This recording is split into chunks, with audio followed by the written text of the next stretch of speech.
Les jeunes ont besoin de connaître parfois juste 1 ou 2 mots de plus.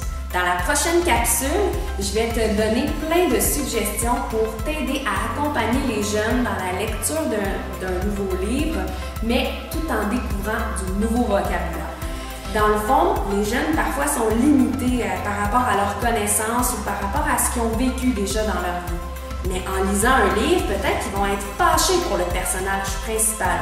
Donc, on va aller plus loin que le mot fâché. Est-ce qu'ils prennent ça à cœur? Est-ce qu'ils se sentent concernés? Que eux, s'ils vivaient la situation, comment ils se sentiraient? Peut-être qu'il y en a qui vont même vous dire qu'ils se sentent tristes pour le personnage principal, mais il y en a d'autres qui seraient en colère. Alors là, de leur donner vraiment d'autres synonymes, d'autres mots pour exprimer, par exemple, être fâché ou être en colère. Vous allez retrouver dans l'annexe plein de façons de nommer, par exemple, la colère, la peur, la joie, la tristesse, ainsi de suite. Il y en a plein d'exemples.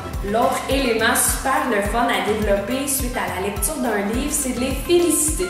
Donc, comment leur dire qu'ils ont bien fait l'activité? Et puis eux-mêmes, comme jeunes, ils peuvent aussi se féliciter, entretenir leur estime de soi. Donc, peut-être à la fin d'une activité, on pourrait leur demander d'écrire sur un papier comment ils se sentent par rapport à ce qu'ils viennent de faire, comment ils trouvent qu'ils sont peut-être un meilleur lecteur. Alors de trouver, je suis fière de moi parce que je lis rapidement, parce que je lis vite. Alors là, à ce moment-là, on leur fait écrire le mot, soit en pointillé et les tout petits vont repasser avec leur crayon sur le modèle que vous allez leur avoir fait. Mais on ouvre vraiment vers de nouveaux mots. Je t'invite à aller dans l'annexe pour découvrir plus de 100 mots différents pour dire bon travail. Une autre façon, c'est de faire une chasse au trésor, mais avec des mots.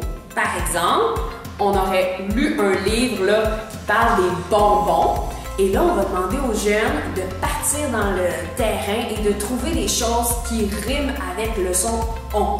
Donc, on leur fait répéter le mot « bonbon » plusieurs fois pour que les tout-petits s'en rappellent bien la rime du son que ça fait. Et ensuite, on les envoie. Ils nous ramènent du gazon, des champignons.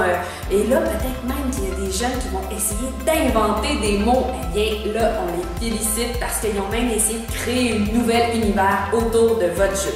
Une autre activité que vous pouvez faire, c'est que des fois, on le sait, on doit attendre avant d'aller, par exemple, à un autre plateau de jeu ou des choses comme ça.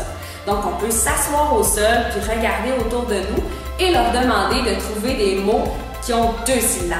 Par exemple, plafond. Bien là, il y a 2 syllabes.